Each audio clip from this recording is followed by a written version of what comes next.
우리 박정현 박사님 또 인사해야 되겠습니다. 안녕하세요, 박사님. 네, 안녕하세요. 저하고 오랜만이에요. 예, 제가 사실은 이제 주간 전망대 단골이었는데 또 그 그러니까. 계기로 이게 지금 인포맥스 라이브 사회 보고 있지 않습니까? 그러니까.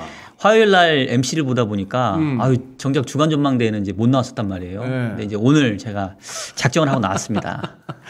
아유, 어떻게 앵커 재미있어요? 해보시니까. 아유, 어렵더라고요. 어려워요. 예. 뭐가 어렵냐면 말을 하고 싶은데 말을 못 해. 말은 하고 싶은데 사회를 봐야 되니까. 그러니까 저도 좀 시황이 있고 뭔가 좀 인사이트를 좀 얘기를 하고 싶은데 우리 또 이제 시청자분들께서 모신 손님들 이렇게 좀 얘기 듣는 걸 좀 원하셔가지고 그동안 제가 말을 못했거든요. 그러니까. 오늘 좀 신나게 좀 떠들어 보겠습니다. 한번 그래요. 들어보겠는데 지금 오늘 자료도 가져오셨네.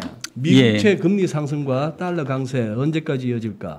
아니 근데 달러 강세는 뭐 바깥에보다도 우리 서울에서 요즘 또 난리인데 저기서 미국채 금리 상승. 네네. 저걸 지금 금리 상승이라고 우리가 진단해도 되나요?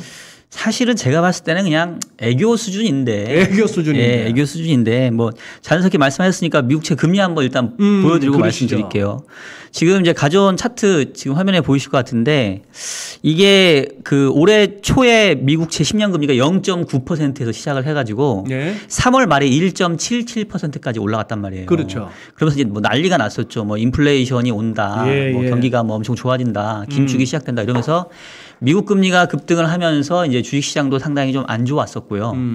3월 말 이후에 미국채 금리가 좀 하향 안정화되면서 네. 주식시장도 다소 조금 여유를 좀 누리다가 예. 최근에는 이제 미국채 금리가 오히려 크게 떨어지니까 경기가 다시 안 좋아지는 거 아니냐. 뭐 이제 이런 그 시각도 좀 존재했었죠. 그래서 제가 뭐 방송에서 얘기했지만 미국채 금리가 올라도 주가가 불안해하고 미국채 금리가 떨어져도 불안해하고 도대체 뭡니까? 말은 불안해한다 하면서도 네네. 맨날 그래도 시황은 맨날 그래도 다우 뭐 S&P 500 사상 최고치 경진이에요. 그렇죠, 그렇죠. 뭐 10포인트, 뭐 4포인트 꼬작꼬작. 그러니까 그래서 제가 봤을 때는 이 주식시장이 원하는 미국 금리는 그냥 네. 박스권에 gat혀 있는 걸 원하는 것 같다. 라는 생각이 들었고요. 네. 근데 최근에 미국채 금리의 모습이 이제 그런 상황이죠. 왜냐하면 한때 한 1.1%대까지 올라갔다가 지금 최근에 한 저점 대비 한 20bp 정도 올랐어요. 그러니까. 그래서 어떻게 보면은 지난 3월 말에 한 1.77 고점 찍고 예. 요번에 8월 초에 한 1.11 저점 찍고 예. 그다음에 살짝 올라오면서 사실은 이제 주식시장 입장에서는 미국채 금리가 크게 떨어지지도 않고 그렇다고 해서 크게 오르지도 않은 그러니까 어떻게 보면 저는 약간 이제 골디락스 비슷한 모습을 미국채 금리가 지금 보여주고 있는 거 아닌가. 그래서 지금 최근에 금리 오른 걸 가지고 뭐 이거 올랐다라고 얘기하는 건 그냥 애교 수준이다. 그렇죠. 예, 그렇게 말씀드린 거죠. 우리 금리는 어때요? 우리나라는 우리 금리도 좀 비슷하게 움직였어요, 사실은. 크게 뭐 올랐다기도 그렇고. 네. 근데 미국이나 우리나라나 공이 금리는 고점 대비로 좀 떨어져 있습니다. 예. 고점 되면 떨어져 있고. 예. 그리고 한은의 금리 인상 지금 벌써 깜빡이로 치면 한참 펴고 있는데 그렇죠. 이걸 시장이 겁을 내요. 그러니까 어떤 시장을 말씀하실까요? 뭐 채권 시장도 채권 시장도 겁 안 납니까? 금리 인상한다면. 근데 이제 제가 봤을 때는 이미 이거 뭐 깜빡이를 킨 게 아니라 제가 봤을 때 그냥 들어왔어 이미 그냥 반은 차선을 넘은 것 같아요. 네. 아 그렇게 보셔. 네. 그래서 사실은 금리를 인상을 안 하면 오히려 좀 더 이상한. 안 하면 이상해진다. 예. 지금 뭐 7월 달 금통위에서 이 고승범 의원이 소수 의견까지 냈단 말이에요. 네. 과거에 이 금리 인상의 소수 의견은 그 어느 것보다도 확실한 금리 인상의 시그널입니다. 뭐 거의 소수 의견 나오면 그 다음 내지는 그 다음 회에서는 금리 인상 됐으니까. 네. 그래서 지금 이제 8월 달에 그 26일 날 금통위에서 금리 인상 될 거다라는 게 이제 시장에서의 일종의 컨센서스인데 네. 만약에 금리 인상을 못 했다.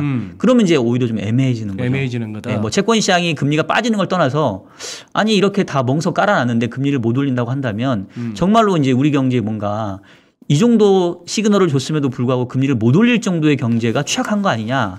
그렇기 때문에 제가 봤을 때는 뭐 8월 26일 날 금리 인상은 현재로서는 그냥 정해진 수순으로 봐야 되지 않을까. 이렇게 좀 보고 있습니다. 오케이. 그러면은 저거는 지금 오늘 우리 연합 인포맥스에서 매일 아침 올리는 그거 썸네일이 너무 재밌어가지고. 뭐 테이퍼링 우리 이제 테이퍼링 해. 네. 하도 들어가지고 이제 막 겁도 안 난다 이거지. 네. 뭐 그런 뉘앙스의 어떤 썸네일이 굉장히 저는 공감이 되더라고요. 테이퍼링이니 미연준이 금리 인상이니 이거 우리가 연초부터 들었던 거 아닙니까? 그렇죠. 그래서 아까 보여주신 미국채 금리가 막 뛰기도 했고. 네. 지금 해도 뭐 괜찮은 거 아니에요 이제? 그렇죠. 이 정도면 해야죠 이제 진짜. 너무 너가 아버지 지겹고. 뭐 하시노 지금 계속 이거지. 너가 아버지 뭐 네. 하시노만 했으면 이제 때려야지. 그러니까 사실 일부 순서가 이제 주식시장에 대해서 이제 막 얘기를 하셨잖아요. 제가 언뜻 듣기에는 막 약간 비속어도 막 나오고 이러는데. 네. 근데 이제 오늘 뭐 주가 하락의 가장 큰 이유는 계속 얘기했던 것처럼 뭐 디램가의 어떤 전반적인 반도체 업황의 둔화이기도 하지만 전반적으로 이제 유동성에 대한 어떤 이제 축소 우려 그리고 통화 정책의 큰 물줄기가 바뀐다. 이제 요것도 이제 근저에 깔려 있는 것 같긴 한데 거기다가 한 가지 더 한다면은 지금 이제 소장님 말씀하신 것처럼 테이퍼링 왜 안 하냐 이렇게 얘기할 정도잖아요. 이제 요런 예를 한번 들어볼 것 같아요. 이게 뭐 저희가 이제 예를 들면 딱밤 맞기 게임을 했단 말이에요. 그래서 이제 졌어요. 딱밤 맞아야 돼. 맞아야 돼. 맞아야 되는데 이거를 그냥 빨리 때려주면 좋은데 이걸 이 겨누기만 해. 예, 이걸 막 이렇게 알죠. 예. 아유 씨. 예, 차라리 야 빨리. 예. 그렇죠. 그런 느낌. 욕 나오잖아요. 그러니까 그런 느낌인 것 같아 지금. 그러니까 차라리 빨리 이 정도 이제 우리 준비됐으니까 테이퍼링 하든지 하고. 우리 그 2013년인가 14년, 15년 그 무렵에도 차라리 네. 처음에 버냉키 입에서 테이퍼링 얘기 나왔을 때 시장이 끔뻑했지. 네. 막상 테이퍼링 할 때는 괜찮았잖아요. 그렇죠. 뭐 이미 이제 시장에 충분히 뭐 내성도 생겼고 뭐 일종의 뭐 이렇게 뭐 준비가 돼 있었기 때문에 실제 14년도에 테이퍼링 할 때는 별 일이 없었거든요. 그래서 제가 봤을 때는 이제 금융시장이 제일 싫어하는 거는 역시 불확실성이다. 그러니까 뭔가 상대가 어떤 모습인지 이렇게 윤곽이 잡히면 무섭지 않단 말이에요. 근데 얘가 마치 이제 그림자만 보여가지고 이 그림자가 실질적으로 치워보면 등치가 클 수도 있고 적을 수도 있잖아요. 근데 잘 몰라. 베일에 감춰져 있어. 예. 일단은 뭐가 온대. 예. 근데 얘가 큰 놈인지 작은 놈인지 잘 모르니까 그거에 대한 공포감이 제가 봤을 때는 지금 시장에 뭐 일정 부분 최근에 주식시장이 조정을 받는 이유 중에 하나로 작용하지 않았을까. 그래서 차라리 이것 이렇게 때릴랑 말랑 이렇게 겨누지 말고 때려주면 그러면 오히려 불확실성 해소 차원에서는 시장은 조금은 그 부담은 덜 수 있지 않을까라는 생각이 듭니다. 그러면 지금 증시에서는 외국인들이 뭐 이번 주만 뭐 7조를 팔았네 어쩌니 해서 그거 합니다만 네. 그렇다고 외국인들이 우리 국내 채권을 파는 건 아니잖아요. 그렇죠. 그러니까 이거를 잘 보셔야 되는 게 제가 이제 그런 얘기를 자꾸 드려요. 왜냐하면 어쨌든 제가 채권을 메인으로 시작을 했고 이제 뭐 지금 자산운용 주식도 하지만 저는 어쨌든 금리를 베이스로 시작을 했기 때문에 그러니까. 금리가 인상이 되고 통화 정책이 이제 긴축으로 바뀌는데 위험자산 끝난 거 아닙니까?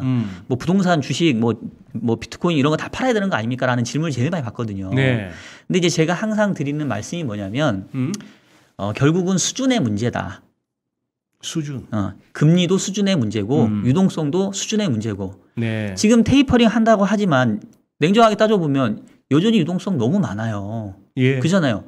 지금 한 달에 $1,200를 쏟아붓고 있는데 그거를 조금 줄인다고 해서 그게 유동성에 뭐 문제가 있습니까? 그러니까. 지금 미국이 금리 인상 2023년도부터 뭐 한 해 만에 이러고 있는데 그때 금리 인상 한다고 해봤자 25bp씩 찔끔찔끔 할 건데 그럼 뭐 크게 뭐 문제가 있습니까? 그러니까 제가 봤을 때는 이제 공포감 그리고 정책이 바뀐다라는 것들 때문에 초반에 좀 흔들리는 것들이 있고 이제 요참에 한번 정리하고 나오자.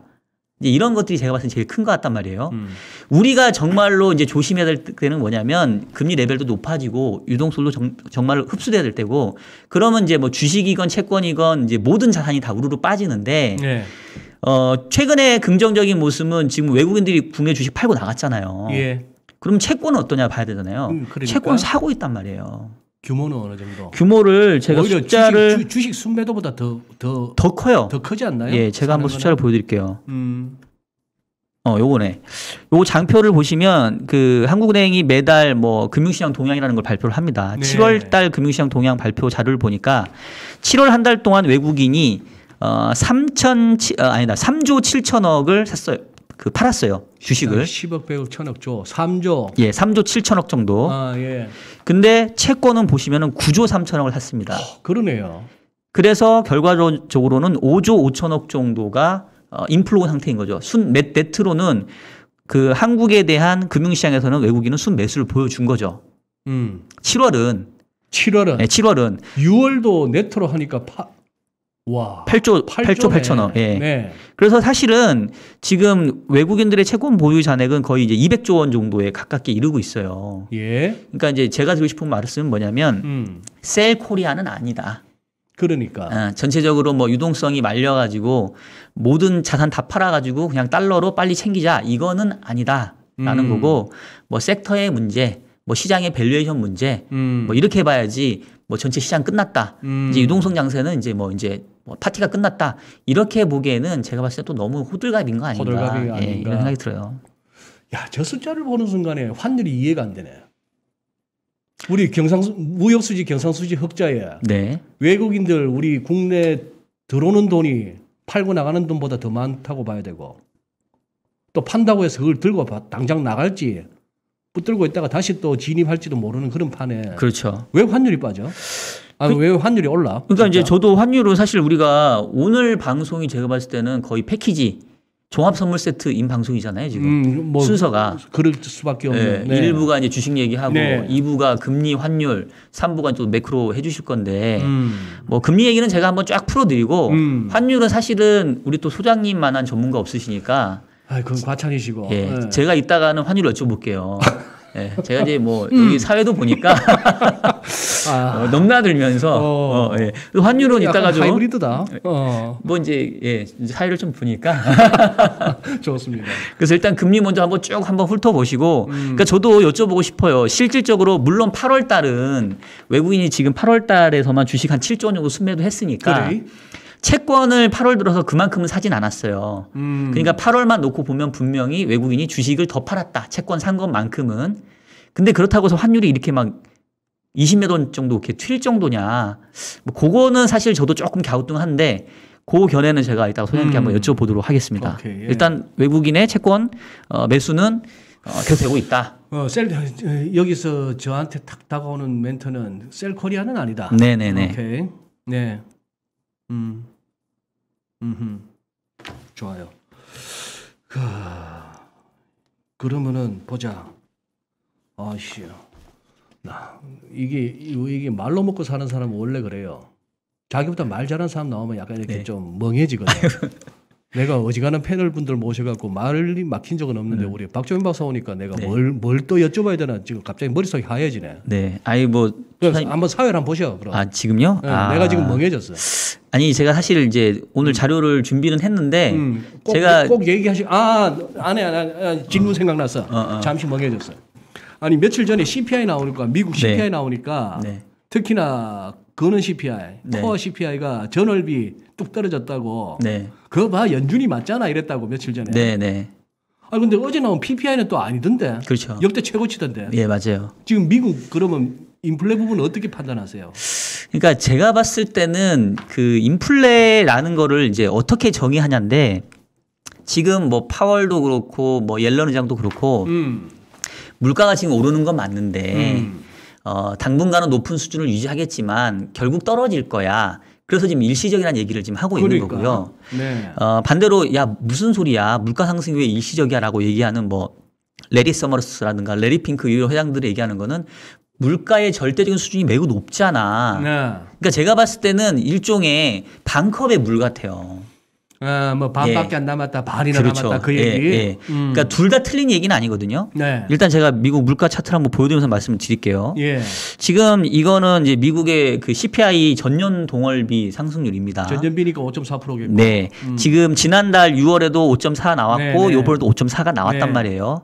근데 사실은 요번에 5.4는 어떻게 보면은 높은 수준이긴 해요. 왜냐하면 지금 작년에 물가를 보시면 작년에 물가의 저점이 6월 정도였거든요. 맞아요. 그다음에 7월부터는 이렇게 물가가 조금씩 올라가기 시작했어요. 예. 그러면 이제 흔히 말하는 기저효과를 타기 때문에 7월부터는 물가가 조금 떨어져야 돼. 사실.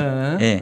근데 이렇게 기저가 한 단계 올라온 거를 극복하고 지난달하고 똑같이 눈높이를 맞췄다는 얘기는 여전히 물가 압력이 큰 거예요. 네. 예. 그리고 지금 보시면 뭐 7월, 8월, 9월, 10월, 11월 한 내년도 3월까지는 계속 고만고만한 물가 상승률이었어요.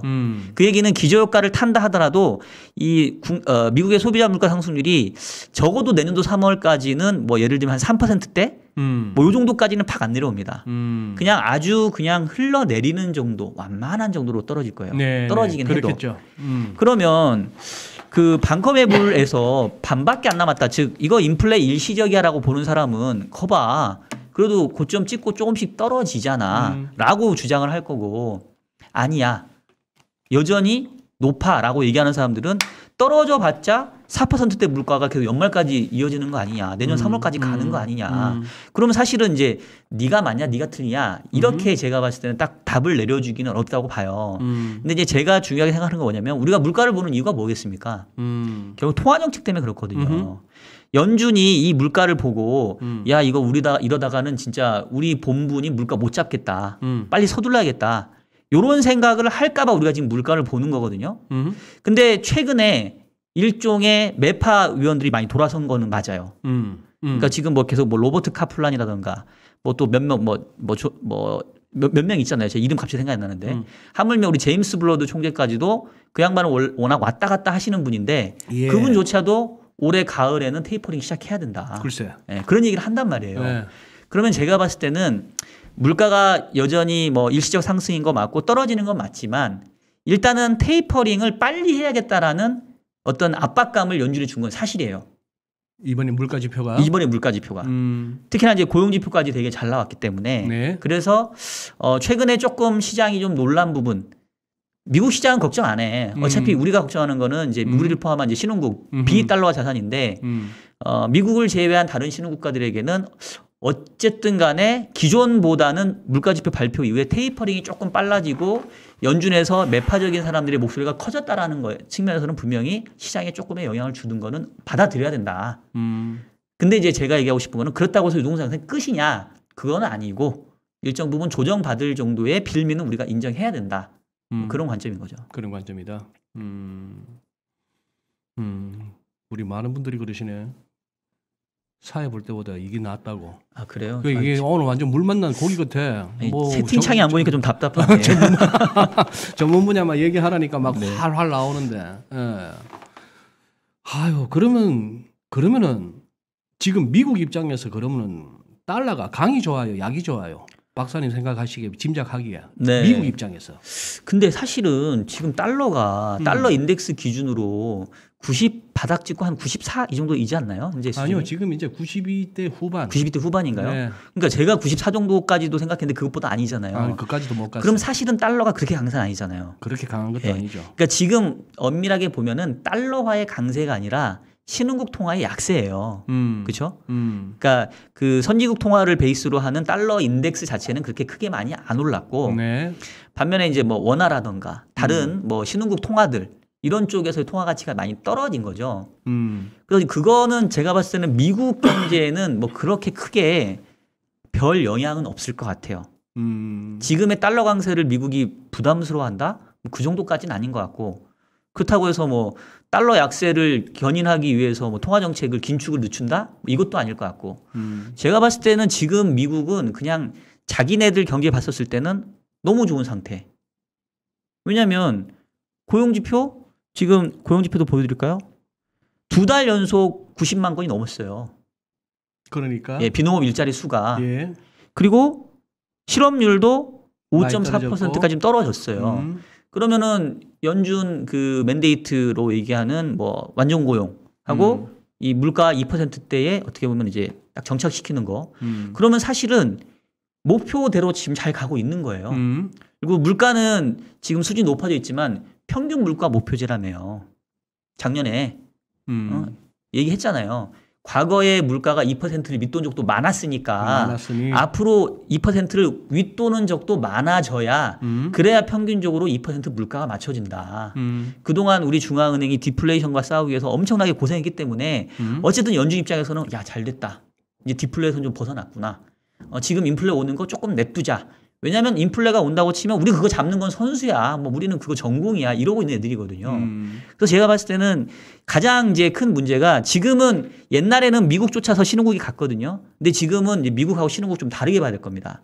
특히 주식시장 같은 경우도. 네. 왜냐하면 미국의 통화 정책은 미국만 볼 거예요. 신흥국들 사정을 안 봐줄 거란 말이에요. 그래서 이제 그런 면에서 당분 이제 앞으로는 조금 배 아픈 장세가 나타날 수는 있겠다. 미국은 계속 뭐 사상 최고치를 경신할지 몰라도 그 외에 다른 나라들은 이제는 씨, 미국은 가는데 우리는 왜 이래? 뭐 이런 약간의 소외감들을 느낄 수 있을 것 같아요.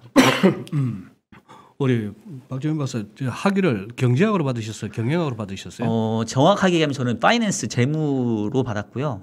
제가 이제 논문 썼던 거는 이제 외국인의 채권 투자 뭐 이런 걸로 저는 논문을 썼습니다. 예. 근데 예전에 어쨌거나 학부, 석사, 박사를 통해서 쭉 공부를 해오셨고 지금도 뭐 현업에 계시면서 꾸준히 공부하시는 분인데 지금 세상이 그 공부한 걸로 이해가 됩니까 지금? 세상 돌아가는 게, 시장 돌아가는 게. 갑자기 좀 겸손하게 또 만드시네요. 아니 뭐 공부한 걸로 세상이 돌아갈 것 같으면 뭐 제가 여기 뭐 나오는 이 딴 거를 좀 하고 있지 않을까 싶은데 그런 건 아니죠. 예, 뭐 어렵습니다. 이제 저희도 뭔가 이해하려고 노력을 하는 거지. 어떻게 공부한 대로 세상이 돌아가겠습니까? 실질금리 마이너스라는 현상에 대해서 이해가 되세요? 미국의 실질금리 마이너스. 어떻게 설명하세요, 그거를? 근데 이제 제가 봤을 땐 이래요. 실질금리라고 하는 거는 우리가 교과서적으로 얘기를 하면 명목금리, 즉 눈에 보이는 금리. 우리가 맨날 시장에서 거래되는 그 금리. 그렇죠. 우리가 얘기하는 일반적인 금리를 그냥 명목금리라고 하죠. 근데 거기서 이제 인플레이션율이 차감된 부분. 그러니까 결국 뭐냐면 실질 구매력을 얘기하는 거예요. 실질 금리라는 거는. 실질 금리. 내가 만약에 5% 이자로 100만 원 맡겼으면 1년 네. 뒤에 105만 원 나오잖아요. 네. 근데 1년 뒤에 100만 원이었던 뭐 내가 살려고 했던 뭐 명품 지갑이 명품 핸드백이 100만 원에서 120만 원으로 뛰면 나는 바보가 된 거잖아요. 그러니까. 그러면은 100만 원 5%에 저축하면 안 됐지. 그 전에 미리 핸드백을 샀었어야 됐죠. 그러니까. 그게 바로 이제 실질금리 개념이거든요. 네. 지금 실질금리 마이너스라는 얘기는 뭐냐면 앞으로 예상되는 물가의 상승률 수준만큼 금리를 안 쳐준다는 얘기예요. 그러니까. 그렇죠. 뭔 이런 이상한 세상이 됐냐고요. 이상한 세상이죠. 그럼 왜 그러겠냐는 거예요. 왜 실질금리 마이너스임에도 불구하고 사람들이 돈을 왜 빌려주겠냐고요. 그러니까 금리가 마이너스라는 얘기는 그 실질금리 마이너스임에도 채권을 산다는 얘기는 채권을 사는 거는 내가 돈을 빌려주는 거잖아요. 그러니까 돈을 대여한단 말이에요. 내가 받을 이자보다도 앞으로 물가가 더 많이 올라서 내 실제 구매력이 떨어질 거라고 생각을 하는데. 지금 독일이나 프랑스나 저 보면 국채가 벌써 마이너스 아니에요. 그렇죠. 수익률이. 왜 이 낮은 실질 금리에도 누군가가 채권을 사서 이 금리에 거래가 되냔 말이에요. 글쎄 그게 궁금해서 내가 여쭤봤잖아. 네, 네. 왜 그러냐면 나 같은 사람한테 물으면 어떻게 전문가가 얘기를 해줘야지. 네. 이 낮은 금리에도 누군가는 채권을 살 수밖에 없단 말이에요. 왜? 의무적으로. 왜? 여러 가지가 이유가 있는데 첫 번째는 제도적 수요가 있어요. 그러니까 독일 같은 경우는 유럽의 국채가 마이너스인 이유는 중앙은행도 그렇고 그리고 뭐 금융기관 입장에서도 국채라고 하는 거를 의무적으로 사야 되는 수요가 있습니다. 제도적 수요가 있어요. 그런 것 때문에 그렇고 또 하나는 그래도 어째 아까지 나면서 사냐고. 네. 또 하나는 돈이 너무 많은 거예요. 글쎄, 네. 그건 그렇고. 네. 돈이 너무 많은 거예요. 그러니까 얘를 사도 돈이 남고 쟤를 사도 돈이 남으니까 그냥 실질금리 마이너스도 사는 거예요. 그러니까 결국은 유동성이 그만큼 많이 풀린 거에 따른 모든 자산 가격이 다 올라갔잖아요.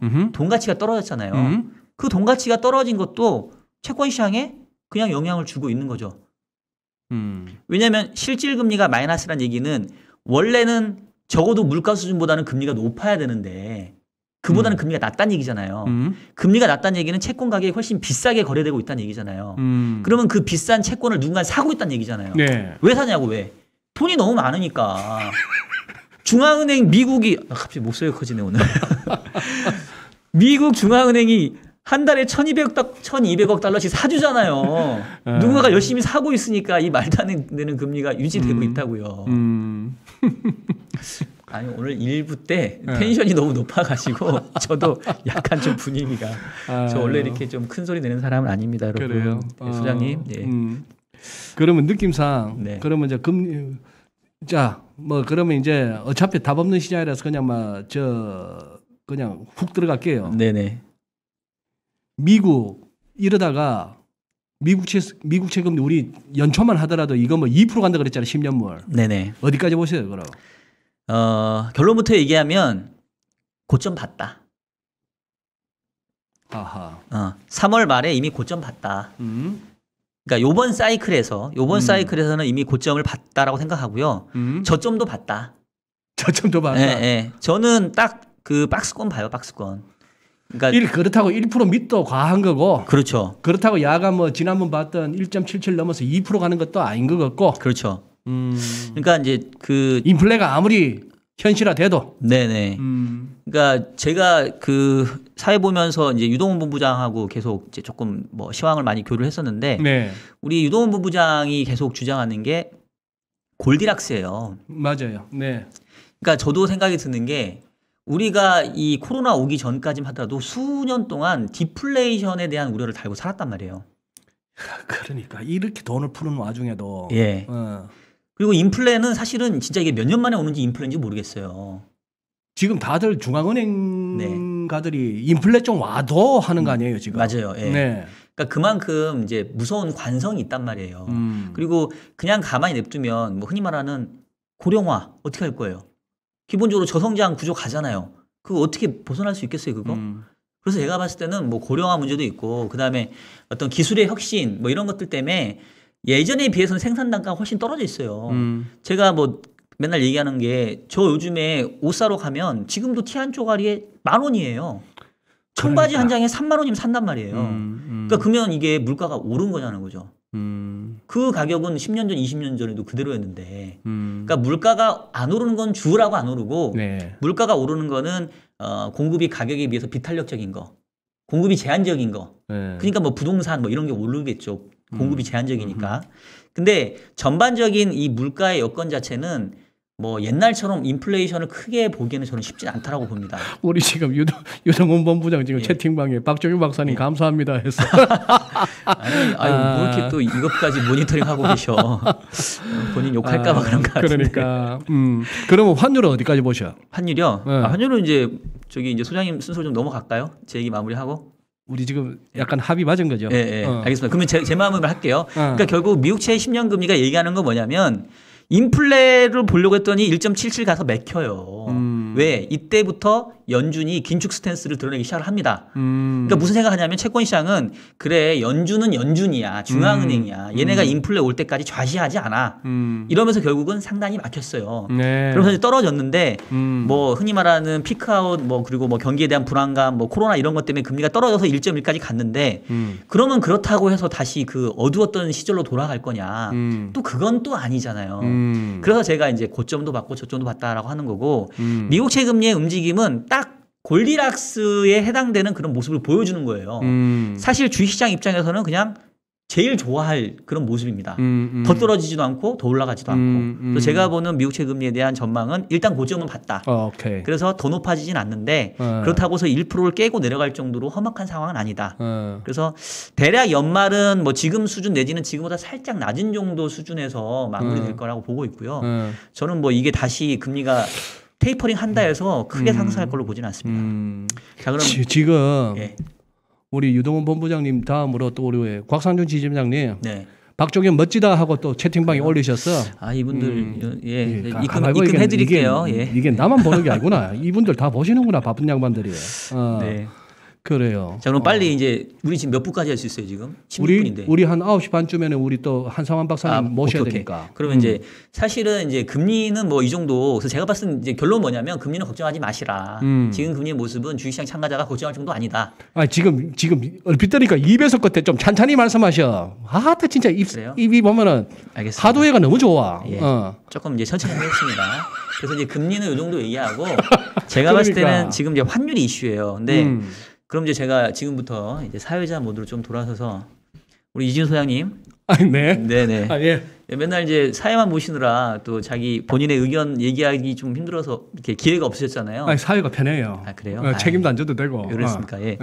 그 좀 여쭤볼게요. 지금 제가 차트 하나 제 거 먼저 보여드리면 원달러 환율이 오늘 1,169원입니다. 맞아요. 예, 연중 최고치예요. 예. 근데 사실은 저는 내심 1,150 그렇지. 연중 최고치죠. 금년 들어서는 연중이죠. 예. 네. 저는 내심 1,150원 정도면 막히지 않겠어 싶었는데 지금 뭐 보란 듯이 뚫고 올라왔단 말이에요. 일단은 가장 우리 결론부터 중요하니까 고점 어느 정도 수준 보십니까? 올해 연말까지. 고점? 네. 연말까지? 네. 이게 좀 무책임한 발언이 있었겠지만 네. 많은 불확실성이 있어요. 아 잠깐만 소장님. 아, 왜 이렇게 약해지셨어요? 아니 글쎄. 예. 아 일단 좀 얘기하시고 일단 숫자부터 얘기하시고. 만약에 네. 뭐 시장에 계신 분도 그렇고 뭐 각 가정을 꾸려 나가야 되는 가장의 입장에서 뭐 할 것 없이 이게 다시 일각에서 얘기하는 1200을 넘는 환율이면은 솔직히 다 죽는다고 봐야 됩니다. 이게 지금 우리나라 펀더멘털로 보나 뭐로 보나 1200원이 넘으면 안 되는 거예요. 네. 환율은. 근데 1200원이 넘는 상황이 온다. 찬바람 실실 불면서 이게 뭐 1180에서도 안 멈추고 1200도 넘고 하면은 뭔가 지금 이상하게 된 거예요. 네. 우리가 모르는 뭔가가 터진 거죠. 네. 터진 거고 이러다가 이제 다시 이제 하향 안정화되면 그거 한데 지금 저로서는 조금 이렇게 느낌이 안 좋은 건 사실이에요. 지금 오늘은 NDF 시장이 지금 뭐 종가 대비 한 5원 정도 4원 정도 안정되니까 그나마 이렇게 한데 이걸 갖다가 지금 단기적으로 보기 그렇고 몇 가지만 한번 그러면 제가 몇 장 준비해 왔는데 한번 보시죠. 네, 우리 소장님 준비한 자료를 제가 한번 띄워보도록 할게요. 아, 우리 또 하이브리드 박태원 예. 박사 나오니까 좋다. 네. 예. 쭉쭉쭉 넘겨봐 주세요. 예. 차트 나올 저기 보입니까? 예, 달러원 일간인데. 네. 그냥 뭐 저는 이렇게 기술적으로 많이 접근합니다. 기술적으로 많이 접근하는 이유는 뭐 머리가 나빠서도 그렇기도 하고 이게 생각보다는 단순하면서도 인사이트는 좋습니다. 우선 보시면 여기서 우선 200일선 저 좀 굵게 표시된 저 이동평균선이 200일선입니다. 요거죠, 요거. 예. 일단 200일선을 갖다 올라섰다는 게 저로서는 좀 기분이 안 좋아요. 이게 되게 지금 언제입니까? 작년 8월 이후에 처음으로 200일 선으로 지금 올라온 거네요. 예. 지금 저 왼쪽이 시작하는 시점이 작년에 팬데믹 때 그때 우리 한번 무슨 난리 난 것처럼 네네. 그냥 한번 갔다가 쭉 떨어진 거 아니에요? 요때가 지금 한참 그 팬데믹 터질 때죠. 지금 1296원. 예. 아, 그런데 지금 이제 여기서 보시면은 키 레벨이 보이시죠? 1080원이고 1080원에서 두 번 더블 바텀 나왔죠? 네. 그다음에 올라오다가 1105원 근방에서 더블 바텀 나오고 네. 그다음에 한 번 막혔던 200일선 돌파가 이루어지고 네. 200일선 올라선 다음에는 200일선 돌파한 거 맞아 하면서 한번 확인하는 과정이 있었고 그다음에 쭉 올라오다가 한번 롱스탑이 한번 있었어요. 그때 지금 커서 있는 부분이 한번 우샤우샤 하다가 달러 롱으로 붙었던 선수들이 한번 엎어졌는데도 불구하고 많이 안 밀리더라고요. 그리고 지금 이제 올라가고 있는 중입니다. 자, 그 다음에 한번 넘겨봐 주시면은 그 다음에 이게 뭐 제가 자주 드리는 말씀이 이거 게을러서 이렇지만 게을러서 이렇게 하지만 이게 의외로 심플하면서도 일단 나침반 역할은 합니다. 그러면은 일단 장이 돌았잖아요. 네. 장이 돌았으면 피보나치 일단 한번 꺼 보시는 거죠. 피보나치를 꺼 보신다면은 지금 나오는 게 사실은 1150원 내지는 45원 내지 50원은 서울 외환시장에서 굉장히 중심 환율이라 할 만한 족보 있는 레벨에서 그랬다 치고 1150원 공방이 다음에 이루어지면은 제가 사실 보고 있던 거는 62원 50전 어라운드였어요. 지금. 네. 즉 작년 이후 낙폭의 38.2%. 여기 한 62원 어라운드면은 막히는 거 아니야 싶었는데 이걸 갖다가 오늘 69원까지 왔으니까. 네. 자, 그렇다면 오늘 시장이 이제 증시가 막 무너지고 외국인들이 7조씩 팔고 하니까 여기에 영내 여기 할 것 없이 주말 넘기면서 롱 포지션 2월 했다가 막판에 확 사자 해서 저런 식의 어떤 나왔을 수도 있는데 일단 열렸으면 그 다음은 50%까지 열어놔야죠. 그게 얼추 한 86원, 88원 아닌가요? 그러면 1188원이네요. 1188원 찍히죠. 예, 그런 상황이고 지금 RSI도 위클리로 봤을 때는 그닥 아직까지 과매수를 할 만한 상황은 아닙니다. 네, 70선에는 좀 여유가 있네요. 그러니까 지금. 그런 상황이고 그다음 한번 넘겨주시죠. 넘겨주시면은 여기서 일단 월간 차트 보시면은 이제 한 가지 분명한 거는 대한민국의 환율이 뭐 느닷없이 1,000원도 뛰고 700원도 뛰고 하는 환율은 아니에요. 그만큼 우리 원화가 이제 튼튼해졌고 원화의 체질을 갖다 저 정도까지 하는 데는 외환 당국이나 우리 정부의 공도 컸습니다. 옛날 얘기입니다만. 자, IMF 때 2,000원 갔어요. 저기서 시작하는 거. 그다음에 네, 금융위기 때 1,597원 갔어요. 1,600원에 네. 기억하시면 되고. 자, 저걸 갖다가 연결한 선, 우하향하는 점선. 저게 어떻게 보면은 위를 갖다 가로막고 있는 선이라고 보시면 돼요. 그런데 작년에 한번 넘어섰잖아요. 팬데믹 때. 네. 그리고 넘어서면서도 적어도 한 반년 이상 넘어섰어요.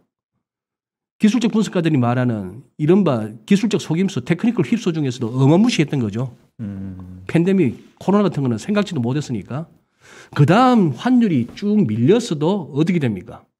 2007년, 2008년 금융위 오기 전에 저점에서부터 시작했던 저선에 오니까 더 밀리지가 않는 거예요. 그렇다면 저게 이제 숨막히게 수렴하고 있다가 어느 쪽이 열리는가 싶었는데 일단은 위로 가는 쪽으로 가닥을 잡았다는 거죠. 위로 가는 쪽을 가닥을 잡아가지고 그래서 저 뭐 테크니컬 휩소든 뭐든 간에 어쨌거나 이번엔 그러면 IMF 때 고점하고 작년 팬데믹 때 고점하고도 연결해서 저것도 고점길이니까 한번 연결은 해두고 선을 꺼도 봅니다. 꺼도 보면은 저게 혹시나 시장이 오버슈팅이 되거나 증시가 뭐 일시적으로 뭐 패닉 비슷하게 온다면은 저 선을 터치할 정도의 환율은 갈 수는 있을 것 같아요. 이게 지금 그림상으로 봤을 때는 1,200원을 넘어가야 이제 여기 터치가 되는데 것 같은데요. 그러나 이제 그거는 굉장히 가능성이 떨어지는 시나리오죠. 가능성이 떨어지는 시나리오인데 그러니 일단은 여기서 시장 자체는 우선 위쪽으로 트라이하는 원화 약세 네. 굳이 달러 강세라고 할 수 있을까 하는 부분인데 그 다음도 한번 넘겨보시면은 저게 이제 한국은행 이번에 자료입니다. 왼쪽 거는 월별이고 오른쪽 거는 이제 연간인데 까만색 실선이 경상수지예요. 네. 그리고 이제 저 위로 있는 약간 빨간색 버튼이 상품 수지. 그다음에 아래쪽에 하늘색이 서비스 수지. 저거는 느낌이 오시죠. 즉 무역에서는 버는 거고 네. 서비스는 늘 적자나고 그 네팅한 경상수지는 늘 흑자입니다. 당연히 흑자예요. 네. 6월만 하더라도 88억 5천만 달러. 상반기 6개월 동안에 443억. 그러면은 6, 7, 42 적어도 70몇 억 달러씩은 평균적으로 나요. 그렇죠. 어? 경상수지 흑자가. 네. 그러면 도대체 아까 참 그거 한데 아까 또 박 박사님 보여주셨던 자료 중에 굉장히 인상적이었던 게 외국인도 주식 팔았다고 하지만 그거보다 훨씬 많은 채권 매수가 있잖아요. 그렇죠. 그렇다면 어떻게 되는 거예요? 서울에 달러가 남는 거 아니야? 그렇죠. 7월까지 봤었을 때 남아도 많이 남는 거 아니야? 네. 달러가 많이 남으면 환율이 떨어져야죠. 네. 달러가 떨어져야 되는데 이게 오르는 게 이제 깝깝한 거죠. 그거는 결국 다음 슬라이드 같아요. 다음 슬라이드 보시면은 저기서 빨간색이 우리 국내 투자자들이 미국 주식 하겠다 뭐 하겠다 하면서 들고 나가는 바깥으로 들고 나가는 자금입니다. 반면에 하늘색은 외국인들이 국내 갖고 들어오는 자금이에요. 주식 채권 다 포함한 것 같아요. 네. 그러니까 지금 어떻게 보면 됩니까? 오른쪽 그래프를 보면 더 그거 하죠. 그렇죠. 연간으로 보시면 최근에 우리가 2015, 2016만 할 것 없이 들고 나간 달러가 어마무시한 거예요. 여기서 이제 중요한 얘기 나옵니다. 무슨 얘기가 나오나 하면은 미국 주식 빠지면은 서울에서 환율 떨어질 수 있다 이 소리가 나와요.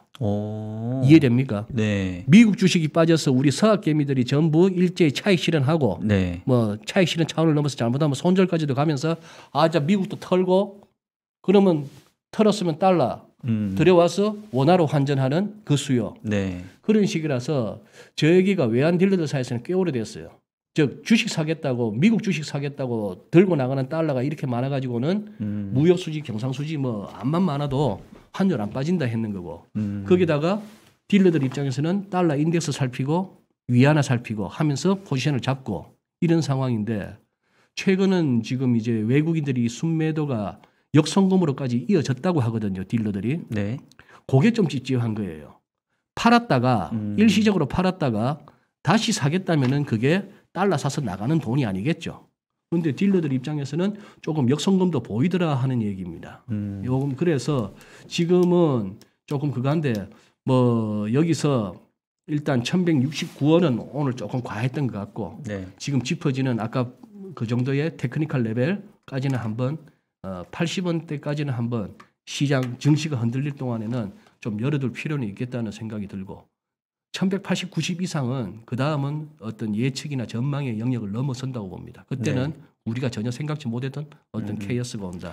네, 이거 지금 요 차트는 상당히 좀 시사하는 의미가 바가 있는 있죠. 것 같아요. 예, 맞아요. 그러니까 흔히 말하는 서학개미들이 많이 늘어나면서 그 해외 외국인들이 국내에 투자하는 규모보다 이제 국내에서 해외로 나가는 규모들이 많기 때문에 그게 이제 달러상에서 이제 아웃플로우가 좀 발생하게 되는. 그래서 아까 차트에서 보여주신 것처럼 이 우리 환율이 계속 바닥을 조금 지지하면서 조금 올라섰던 이제 그 배경이 된 것 같은데, 그래서 말씀하신 내용 지금 정리를 해보면은 오히려 미국 주식에서 조정이 나면 서학개미가 들어오면서 원화가 강해질 수 있다.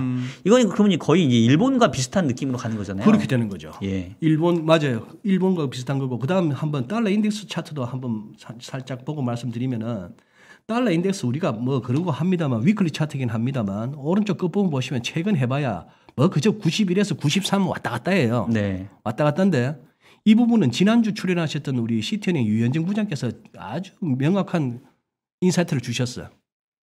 돈이 하도 풀리니까 집값 오르고 주식 오르고 코인 오르고 다 올랐는데 환율은 달러도 풀어 유로도 풀어 엔도 풀어 위안도 풀어 제끼고 하니까 환율 자체가 못 움직인다. 이 말은 굉장한 인사이트가 있잖아요. 그렇죠. 그러니 저렇게 꾸물꾸물 거릴 수밖에 없는 거죠. 네. 그런데 여기서 우리 채팅방에서도 많은 분들이 또 써주시는데 환율은 또 굉장히 이게 정치적인 영향을 많이 받죠. 그렇죠, 그렇죠. 그런데 여기서 소위 말하는 미국의 의중이라는 걸 갖다가 한번 좀 생각해 보면은 여기서 미국이 굳이 애써서 달러 약세를 갖다가 만들어 갈 것 같은 상황은 아닌 거예요. 왜? 지금 현 바이든 정부가 해대는 게 인프라고 뭐고 이거 하려면은 시장은 그 모든 뉴스를 듣는 순간에 저 달러 저거 돈이야 싶을 거라고. 앞으로 또 쟤들을 얼마나 찍어댈까. 그렇죠. 그러려면은 정치적으로라도 그걸 해야 되고 그다음 특히 지난 언제입니까? 수요일 날 CPI 나왔을 때 바이든 그랬잖아요. 뭐요? 기름 휘발유 값이 올라서 미국 국민들이 힘들다고 그래서 오펙 플러스에다가 증산하라고 맞아요. 그걸 갖다 CNBC 보도가 먼저 나오고 뭐 바이든 대통령이 나와갖고 뭐 이렇게 했는데 미국 대통령이 증산해라고 했는데 처음에 그 CNBC 보도 보고 찔끔하면서 유가가 밀리다가 웬걸 달러가 그때 CPI 보고 툭 떨어지니까 유가가 그냥 오히려 튀어버리는 거지. 네. 얼마나 뻘쭘해져요 미국 대통령이. 나 미국 대통령이야 증산해 했는데 유가가 튀어버려. 네. 결국 달러 약세로 가니까 유가가 튀더란 말이지. 네. 그러면 진짜 유가를 낮추고 싶고 인플레를 낮추고 싶고 그래서 진짜 국민들의 고통을 줄이고 싶은 그 진정성을 진정이라고 받아준다면은 네. 정치하는 사람들이 그런 거 진짜 생각하는지는 모르겠으나 네. 그렇다고 한다면은 달러가 약으로 가면 안 되는 거예요. 미국 네. 입장에서. 그거는 좀 염두에 두셔야 될 것 같아요. 네. 우리 시청자분들 오늘 지금 새로운 모습을 보셨을 것 같은데 원래 소장님이 이렇게 말씀 잘하시고 많이 하시는 분인데 우리 소장님도 그동안 앵간히 좀 답답하셨겠나 보네. 지금 오늘 뭐 완전히 이렇게 막 춤추면서 그럼 화요일 날 불러주셔. 아 그럴까요? 네. 괜찮네요. 그러면 소장님 또 제가 뭐 또 예스맨은 아니니까 또 반론도 좀 얘기를 해야 되잖아요. 그렇죠. 여기서 제가 한번 질문 한번 드릴게요. 네. 뭐 아까 이 차트 저는 사실 그러네 외국인들 사는 것보단 국내에 나가는 건 맞네 이제 요까지 이해를 했는데 어쨌든 간에 요번 주에 그 환율이 튄 거는 외국인 매도가 영향을 줬다고 볼 수밖에 없잖아요. 네. 그리고 뭐 외국인 매도가 뭐 지금으로서는 뭐 더 나올 수 있겠죠. 근데 만약에 외국인 매도가 더 나오지 않는다고 한다면 일정 부분 멈춘다고 한다면 그러면 그거에 비하면 환율이 너무 과하게 좀 올라온 부분이 있는 거 아니에요 지금? 아까 얘기했던 것처럼 7월 수급 현황하고 8월 수급 현황 보게 되면 8월이 외국인 주식 매도가 많다 하더라도 그동안 쌓아온 걸로 봤었을 때는 여전히 만약 지금 이게 지금 여기에 오늘 1169원까지 올라갔던 여기에 그냥 지수 빠지는 거에다가 외국인이 하루에 막 2조 몇천 원씩 파는 이거 보고 영내 여기 할 것 없이 딜러들이 이거는 환율 올라야 돼 싶어서 너나 할 것 없이 종가에 그냥 막 롱으로 이걸 한다고 이랬던 것이고 네. 오늘 그리고 월요일까지도 뭐 해외 증시가 안정을 보이고 이런 식으로 하면 화요일 날 그냥 바로 갭다운이죠. 그러니까 그래서 제가 봤을 때 조금 바로 오버한 부분이 있지 바로 않나 싶고 갭다운이라서 이제 단기적인 흐름은 그런 거예요. 우리가 얼마 전만 하더라도 또 보니까 이게 또 다시 1,150원은 역시 힘든 레벨인가 보다. 다시 또 1,100쪽으로 가야 되나 보다. 이런 했던 것이 또 이게 1,169까지 오니까 이 뭐야 싶은 거죠. 그때 하는데 아까 이렇게 차트를 몇 개 보여드리면서 제가 드리고 싶었던 메시지 자체는 시장이 여러 가지 지표나 어떤 외환 수급으로 나오는 숫자로서 이해할 수 없는 어떤 그 에너지 자체는 자꾸 이렇게 위로 튀고 싶어 한다는 거. 이 부분이 이게 그래서 환율이 확실하게 하향 안정세를 보이기 전까지는 증시에서의 저가 매수도 그냥 몰빵보다는 나누면서 신중하게 들어갈 필요가 있다. 그 말씀을 드리고 싶어요. 예, 그리고 또 하나 질문 드리고 싶은 게 제가 이제 옛날에 공부할 때 한성환 박사님 오래 기다리시는데. 그래요? 예, 요거 하나만 하죠. 마지막 오케이. 예, 한 부부장님 죄송합니다. 그 제가 옛날에 공부할 때 이 우리나라 환율이 일종의 약간 자동 항법 장치 같이 이렇게 서로 그 견제를 해주는 역할이 있는 걸로 알고 있거든요. 네. 왜냐하면 이제 우리나라가 어쨌든 수출 주도의 국가니까 예. 시장 상황이 조금 싸해져 가지고 환율이 이렇게 튀어버리게 되면 그때는 외국인 자금 나가고 그러지만 또 지나놓고 보게 되면 환율이 상승하면 여지없이 또 우리 수출 기업들에게는 분명히 가격 경쟁력을 또 고취시킬 거니까 네. 그런 측면에서 또 다시 또 외국인이 들어올 수 있는 명분도 되고 이유도 되잖아요. 그러면 대충 레벨이 어느 정도 수준 가게 되면 펀더멘탈리 환율이 올라서 우리 기업들이 다시 이제 뭔가 가격적인 측면에서 메리트를 가질 수 있는 그런 정도 수준은 어느 정도까지 올라야 될까요? 이제 제가 봐서 우리나라 기업들이 수출업체들이 환율이 이 정도 이상은 해줘야 뭐 경쟁력이 생깁니다 하는 그런 시절은 저는 졸업했다고 봅니다. 우선 레인지가 너무 좁아요. 네. 예. 레인지가 너무 좁고 이제 환율 갖고 뭐 가격 경쟁력 아니 뭐 얼마 하겠습니까?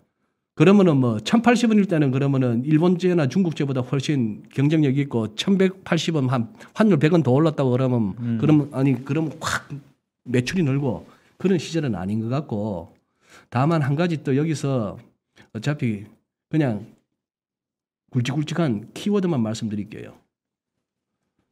뒤통수를 갖다가 안 맞으려면 말이죠. 미국이 나중에 진짜 시장이 막 금융시장 전체적으로 막 어수선해지면 서울에서는 환율 뛰잖아요. 네. 그렇게 됐는데 지난번처럼 IMF 때나 금융위기 때처럼 통화수업 갖다 써라. 너가 워낙 그것도 돈으로 쳐줄게. 네. 뭐 한 600억 달러가 됐건 뭐 몇백억 달러가 됐건 통화수업 우리 체결해 줄게. 이 소리 안 나오면은 우리 또 통수 맞는 거예요. 그때는 그냥 우리 보고 죽으란 얘기지. 네, 그거는 조심해야 됩니다. 근데 그렇게까지 심각하게 보지는 않으시는 거죠? 그렇게까지야 보겠습니까? 그렇게까지야 보겠습니까만 네. 어쨌거나 우리 그리고 옛날만큼 쏠림이 없어서 괜찮아요.